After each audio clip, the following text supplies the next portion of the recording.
একটা বদলির বিষয়টি উনিও বলেছেন যে বদলি সবার জন্য হচ্ছে। বাড়ি ভাড়া বৃদ্ধির আন্দোলন সফল হওয়ার পর এবার দ্রুত বদলি কার্যকর করার লক্ষ্যে একযোগে আন্দোলনে নামার ঘোষণা দিয়েছেন বেসরকারি শিক্ষক নিবন্ধন ও প্রত্যয়ন কর্তৃপক্ষের সুপারিশে নিয়োগ পাওয়া শিক্ষকেরা। বাংলাদেশ বদলি প্রত্যাশী শিক্ষক ঐক্যজোট ব্যানারে আন্দোলনে নামবেন তারা। জানা গেছে, বেসরকারি শিক্ষা প্রতিষ্ঠানে কর্মরত শিক্ষকদের বদলির কোনো সুযোগ নেই। এনটিআরসিএ কর্তৃক প্রকাশিত গণবিজ্ঞপ্তিতে আবেদনের মাধ্যমে প্রতিষ্ঠান পরিবর্তনের সুযোগ পেতেন তারা। তবে ইনডেক্সধারী শিক্ষকদের গণবিজ্ঞপ্তিতে আবেদনের সুযোগ বন্ধ করে দেয় সরকার। এ অবস্থায় বিপাকে পড়েন নিজ বাড়ি থেকে শত শত কিলোমিটার দূরে চাকরি করা শিক্ষকেরা।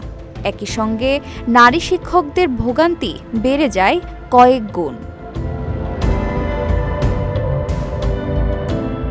ইনডেক্সধারী শিক্ষকদের গণবিজ্ঞপ্তিতে আবেদনের সুযোগ বন্ধ হওয়ার পর বদলি চালুর দাবিতে আন্দোলনে নামেন শিক্ষকদের একাধিক সংগঠন। দীর্ঘ আন্দোলনের পর সাবেক শিক্ষা উপদেষ্টা অধ্যাপক ওয়াহিদ উদ্দিন মাহমুদ বদলি চালুর উদ্যোগ নেন। প্রাথমিকভাবে এনটিআরসি-এর সুপারিশপ্রাপ্ত শিক্ষকদের নানা শর্তে বদলি চালুর জন্য একটি নীতিমালা তৈরি করে সরকার। এ সংক্রান্ত পরিপত্র জারির পর মাওশির এক পরিচালকের মাধ্যমে একটি সফটওয়্যার তৈরি করা হয়। তবে এর নিয়ন্ত্রণ নিয়ে দ্বন্দ্ব দেখা দেওয়ায় নতুন করে সফটওয়্যার তৈরির উদ্যোগ নেওয়া হয়। এ অবস্থায় দ্রুত বদলি কার্যকর করার দাবিতে আবারও আন্দোলনে নামার ঘোষণা দিল এনটিআরসি-এর সুপারিশপ্রাপ্ত বিভিন্ন সংগঠন।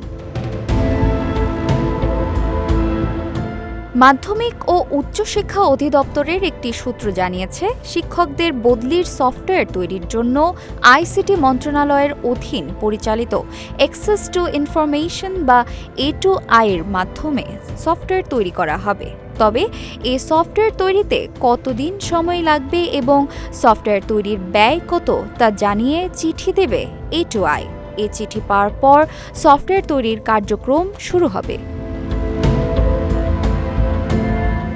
এছাড়া বদলি নীতিমালা সংশোধন এবং সব ইনডেক্সধারী শিক্ষককে বদলির আওতায় নিয়ে আসার চ্যালেঞ্জও মোকাবেলা করতে হবে। এ অবস্থায় আগামী ডিসেম্বরের মধ্যে বদলি চালু করা নিয়ে সংশয়ে মাওশি। নুসরাত জাহান, ঢাকা প্রকাশ।